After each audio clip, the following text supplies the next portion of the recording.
Bonjour les humains, 4 mars 2025. Vous avez vu le titre, je vais parler du docteur Zakir Naik, un éminent savant musulman qui fait des questions-réponses devant des foules. Vous connaissez probablement, surtout si vous êtes musulman. Et il cite des versets bibliques pour démontrer aux chrétiens qu'ils ont tort. Alors oui, tout ce qu'il cite est vrai, mais c'est incomplet. Et cette vidéo, je vais la mettre notamment dans la playlist La Bible, et elle fait référence, puisque le docteur Zakir Naik cite le Lévitique, donc les commandements de Dieu concernant l'alimentation et tout un tas de sujets. Euh, donc elle fait référence justement, dans ma playlist La Bible, j'ai deux vidéos, donc 1 et 2, qui s'appellent Quoi 613 commandements.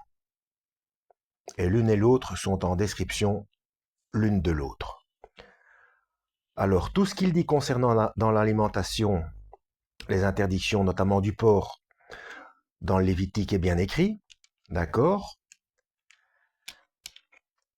Et du coup, il n'accepte pas que le porc soit autorisé par Yeshua, par le Christ, dans le Nouveau Testament. Bien sûr, ce n'est pas explicite, mais il est bien écrit que tout est donné, que rien de ce qui entre dans la bouche ne souille l'homme, et il fait, de ce fait, tout aliment pur. Et Yeshua le Christ est le Verbe de Dieu, il a la parole faite chair.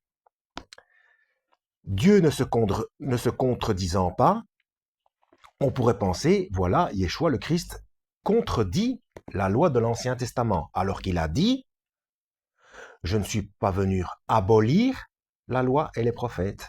Je ne changerai pas un point sur le i, un iota de la loi. Donc Dieu ne se contredit pas, mais le Lévitique, il a été écrit avant ou après la Genèse? On va en Genèse 9. Genèse 9, donc le tout premier livre de la Bible. Lorsque Noé et ses fils, et sa femme et les femmes de ses fils sortent de l'arche pour recommencer à repeupler la terre, et donc Dieu bénit Noé. Donc je suis au chapitre 9. Dieu bénit Noé et ses fils, il leur dit, reproduisez-vous, devenez nombreux et remplissez la terre. Vous serez craints et redoutés de tout animal de la terre, de tout oiseau du ciel, de tout ce qui se déplace sur le sol, de tous les poissons de la mer. Ils sont placés sous votre autorité. J'arrive au verset 3. Tout ce qui se déplace et qui vit vous servira de nourriture. Je répète, tout ce qui se déplace et qui vit vous servira de nourriture. Je vous donne tout cela de la même manière que je vous ai donné l'herbe verte, etc., etc. Donc la première fois, la toute première fois où Dieu parle de nourriture, il donne tout. Il donne tout. Alors oui, mais alors dans le Lévitique, il y a 10 commandements. Donc pour les musulmans, il n'y en a pas 9. Ou alors, si vous lisez les 10 commandements de la Bible, dites-moi lequel vous enlevez. Parce que les commandements ne sont même pas cités dans le Coran. Le Coran, je l'ai lu seulement 2 fois, c'est vrai, mais 2 fois à fond. Et je me suis intéressé un petit peu à la Sunna, au Hadith Sahih, al-Bukhari, al-Muslim, etc. Pitié, étudiez, lisez vos textes, étudiez votre religion pour savoir ce qu'il en est exactement. Et pareil pour les catholiques. Les catholiques, vous ne tenez pas compte de vos textes non plus. C'est pareil. Il n'y a pas une religion qui obéit à Dieu, pas une. Que ce soit judaïsme, islam, enfin aucune religion abrahamique, et alors encore moins les autres obéissent à Dieu. Hein. Alors, donc il y a 10 commandements qui sont donnés à Moshe, donc Moïse, Moussa, et ce sont les plus importants, puisque ce sont les tout premiers préceptes, les 10 basiques, où tout est englobé là-dedans, et il n'y a rien sur la nourriture. La première fois que Dieu parle de nourriture, c'est là où je viens de vous le lire, Genèse 3, Genèse chapitre 3, Genèse chapitre 9, verset 3. C'est la toute première fois. Dans le Lévitique, en plus des 10, on en rajoute 603. 6, 3. 3, 6. Déjà ça, au niveau de la Guémara. Guémara ou non Guématria. Enfin, la science des nombres, j'ai oublié le terme exact. La science des chiffres et des nombres. Pardon. Ce qui donne 613 mitzvot, donc 613 commandements. Déjà, Dieu n'en a donné que 10. Qu'est-ce que c'est que tout ce truc? Alors, il y a énormément de choses qui sont très bien, mais il y a des choses qui contredisent.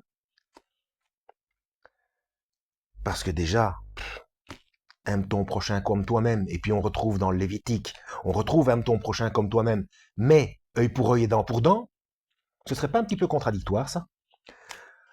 Alors, donc déjà, et en plus, ces 613 commandements, ces 613 mitzvot, on les appelle la loi mosaïque, donc la loi de Moïse.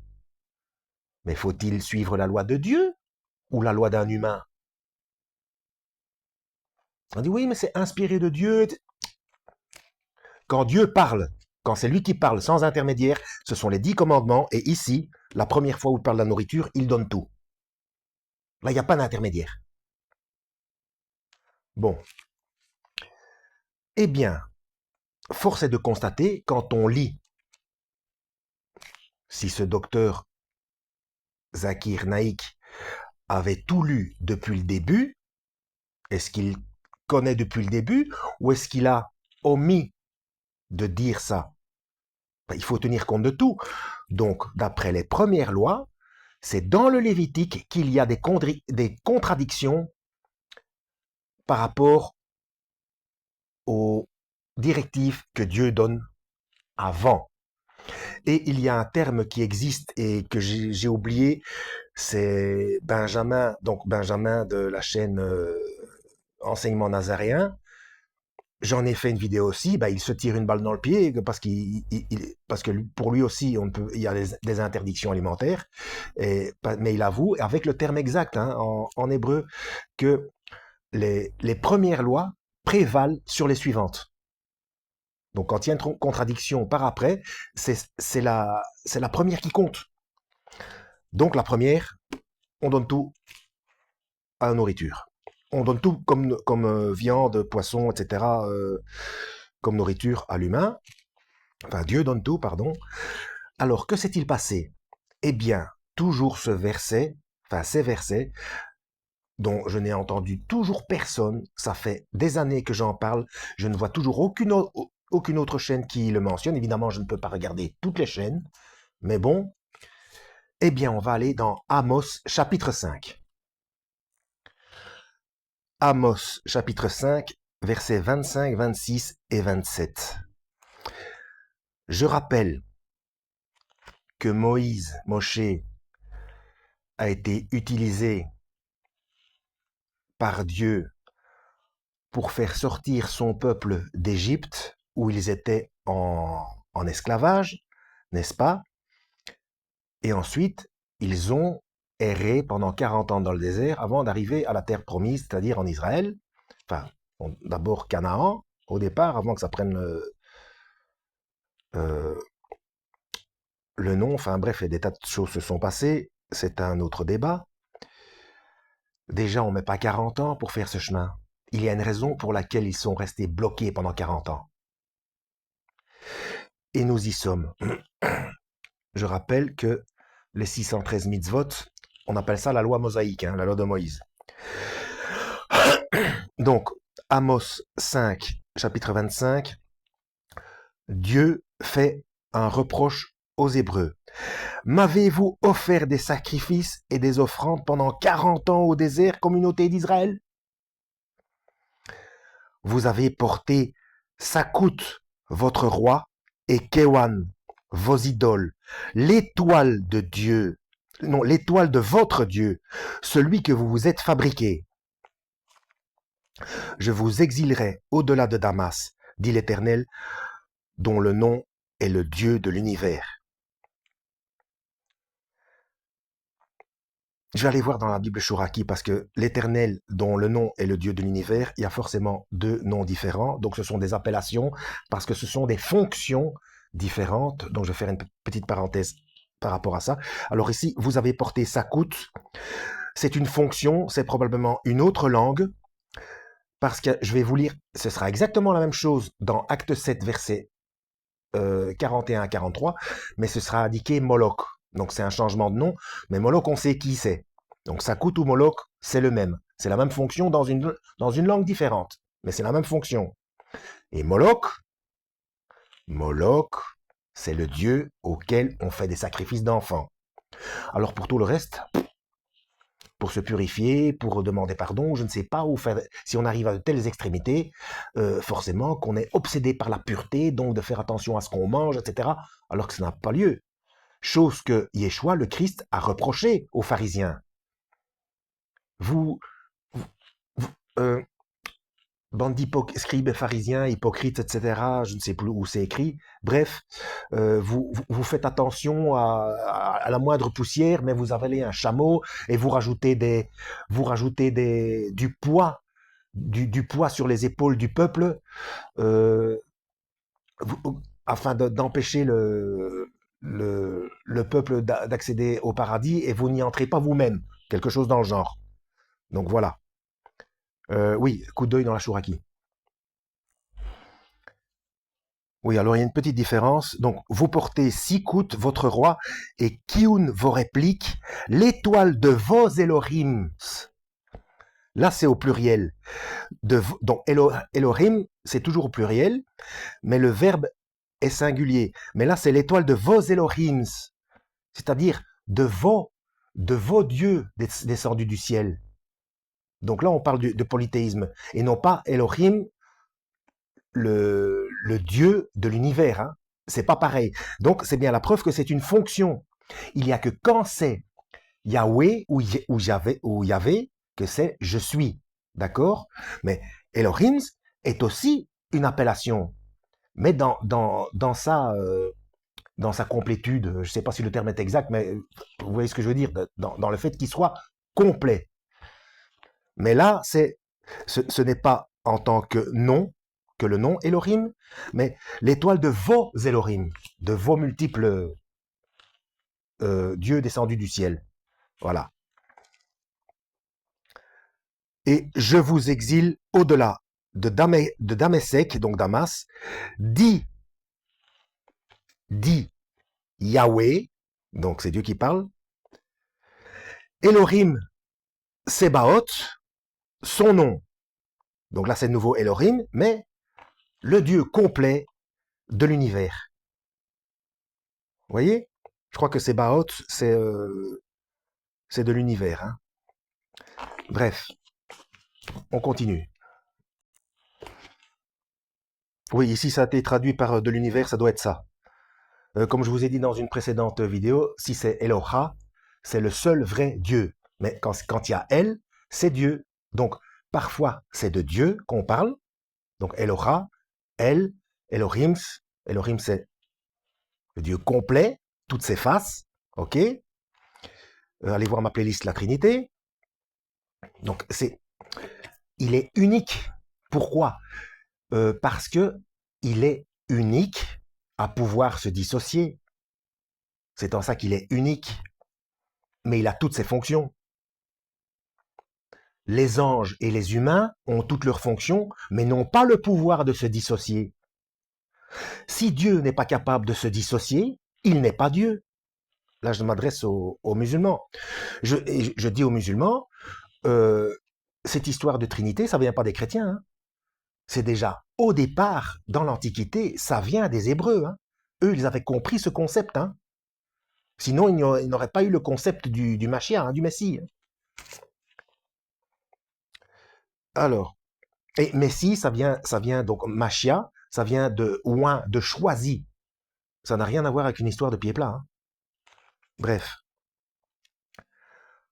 Donc, je vous exilerai au-delà de Damas. Donc, parce que pendant 40 ans, ils ont suivi un autre dieu, même d'autres dieux, notamment Moloch, sacrifice d'enfants. Ils se sont fait une étoile. La seule fois où on parle d'une étoile. Hein.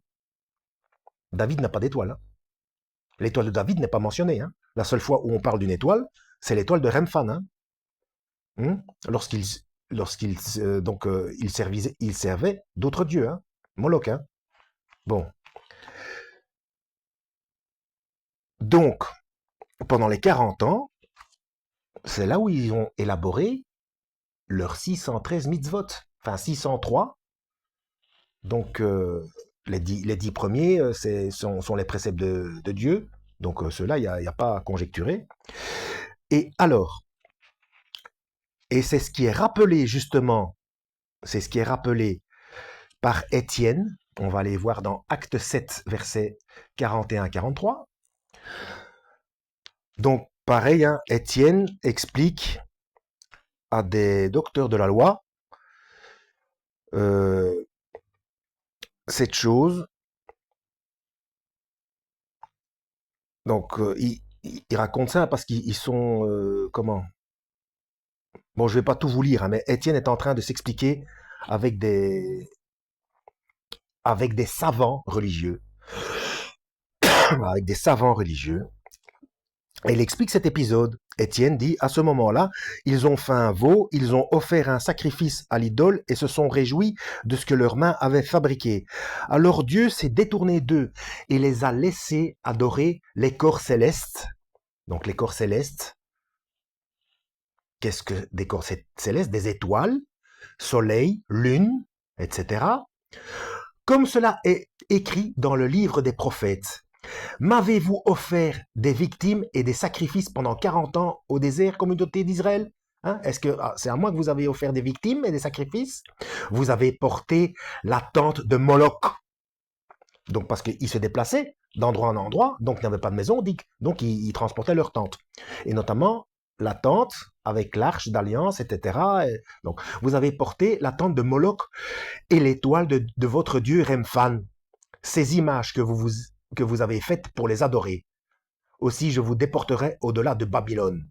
Donc Babylone, Damas, bref, c'est une autre ville. Mais bref. Voilà, dans le désert, nos ancêtres avaient l'attente du témoignage. Celui qui parlait à Moïse lui avait ordonné de la faire d'après le modèle qu'il avait vu. Voilà, bon, bref, c'était soi-disant pour Yahvé, et à la place, ils ont fait d'autres choses. Voilà, et plus loin, donc les docteurs de la loi le traînèrent à l'extérieur de la ville et se mirent à le lapider. Voilà, ils l'ont mis à mort parce qu'il a dit la vérité. Donc, ces interdictions alimentaires viennent de la désobéissance aux lois de Dieu. Ce sont des inventions pour fabriquer une religion. Je rappelle ce que Yeshua, le Christ, le Verbe de Dieu fait chair. Donc, une de ses fonctions, pour qu'un être fonctionne correctement, pour qu'il soit complet, il doit pouvoir penser, parler, agir. Le Verbe de Dieu qui a été fait chair, c'est le Christ, c'est Yeshua. Donc le Mashiach, le Messie, celui qui est choisi. Marc, chapitre 7, verset 19. Yeshua dit, en effet, cela n'entre pas dans son cœur, mais dans son ventre, puis est évacué dans les toilettes. Il déclarait ainsi que tous les aliments sont purs. Voilà. Au verset 18, il leur dit, vous aussi, vous êtes donc sans intelligence. Ne comprenez-vous pas que rien de ce qui, de l'extérieur, entre dans l'homme ne peut le rendre impur? Voilà. Ce n'est pas ce qu'on mange qui nous rend impurs, mais ce qui sort de notre cœur. Voilà. Il dit encore, c'est ce qui sort de l'homme qui le rend impur. C'est de l'intérieur, c'est du cœur des hommes que sortent les mauvaises pensées, les adultères, immoralité sexuelle, les meurtres, etc. Enfin bref, Marc chapitre 7. Hein. Voilà. Et il n'y a pas que ça, il n'y a pas que ça. La possibilité de... Bon, la lettre de divorce, c'est une lettre... C'est Moïse. C'est la loi mosaïque. C'est un humain, voilà tout. Alors Dieu ne se contredit pas. Yeshua n'a pas modifié la loi, puisqu'il est venu rappeler les lois du début, avant que ce soit modifié, que des choses, parce que tout n'a pas été modifié dans le Lévitique, mais que des choses soient modifiées dans le Lévitique. Et puis une question de bon sens. Est-ce qu'on va en enfer pour des choses qu'on mange, pour notre manière de s'alimenter, pour notre manière de nous alimenter, pardon. Je sais pas moi, il y a des pays où ils n'ont rien d'autre à manger. Qu'est-ce que, à part le cannibalisme, bon sang, je sais pas moi, se nourrir. Non, mais par contre là, donc quelqu'un qui mange quelque chose que vous n'êtes pas d'accord qu'il mange, alors il va aller en enfer, mécréant. Ça, c'est de la haine qui sort du cœur.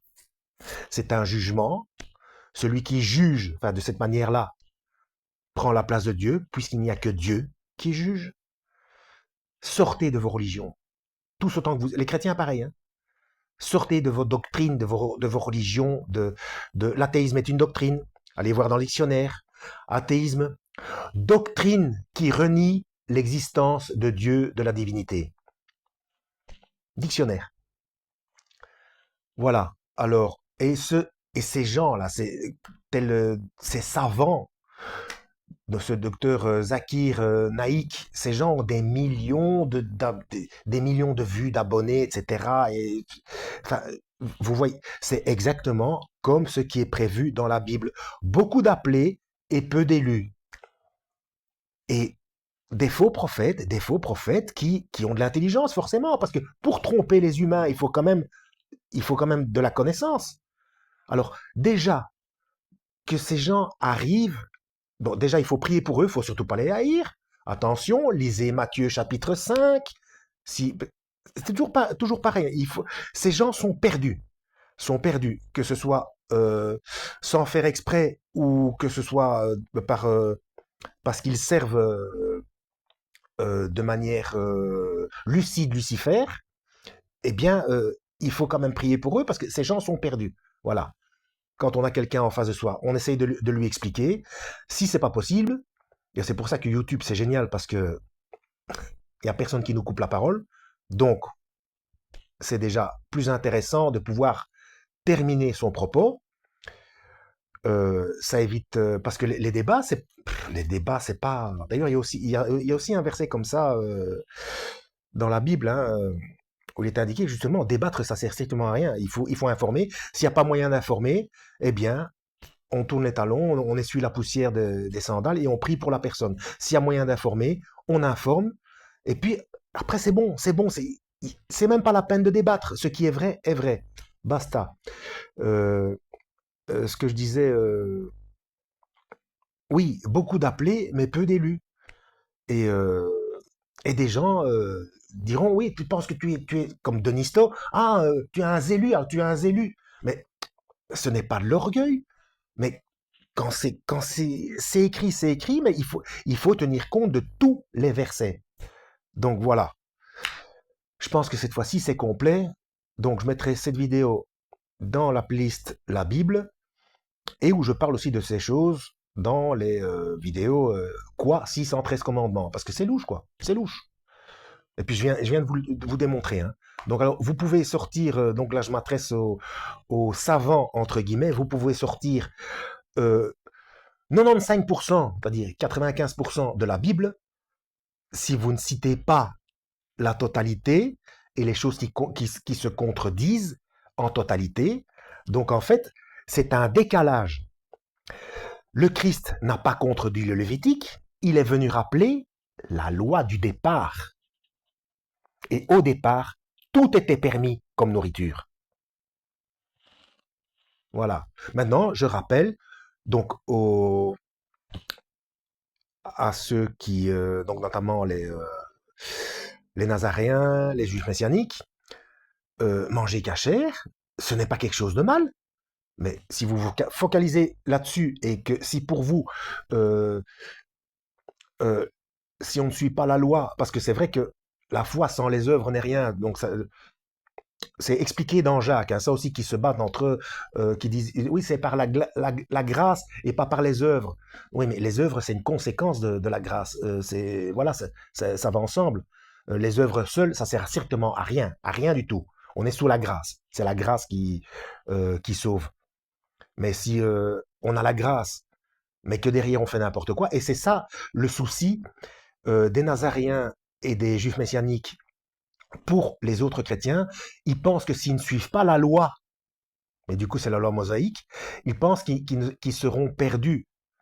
Parce que Yeshua dit à un moment, euh, je ne sais plus comment il le dit, hein, mais il dit, une seconde, oui c'est dans ce verset où il explique que quand des gens lui diront Seigneur, Seigneur, n'avons-nous pas prêché en ton nom, etc. Et, et que lui répond retirez-vous de moi, vous qui commettez l'iniquité. Donc, et puis par rapport au fait qu'il a dit qu'il ne changera pas un seul iota de la loi, mais de quelle loi parle-t-on? C'est ça le souci. Dans le Lévitique, c'est la loi mosaïque. Il y a des choses, je viens de vous le démontrer, des choses qui viennent des 40 ans dans le désert quand ils ont porté la tente de Moloch. C'est là où ça a été élaboré. Il y a les trois exemples, comme je vous ai dit, que Yeshua démontre que l'alimentation, le divorce, et puis la loi de la lapidation pour la femme adultère. Je sais pas moi, qu'est-ce qu'il vous faut? Qu'est-ce qu'il vous faut? Donc, il faut se référer à la vraie loi. Et donc, dans la vraie loi, l'alimentation, c'est permis. Et donc, il n'y a pas d'inquiétude à avoir pour ceux qui mangent de tout. Vous voyez? C'est une déviance de la loi mosaïque. Voilà, en espérant avoir été utile, j'ai donné toutes les références. Donc, essayez de propager ce savoir et vérifiez vous-même dans la Bible. Je n'invente rien, hein. Et voilà, vous avez les références. Que Dieu vous guide.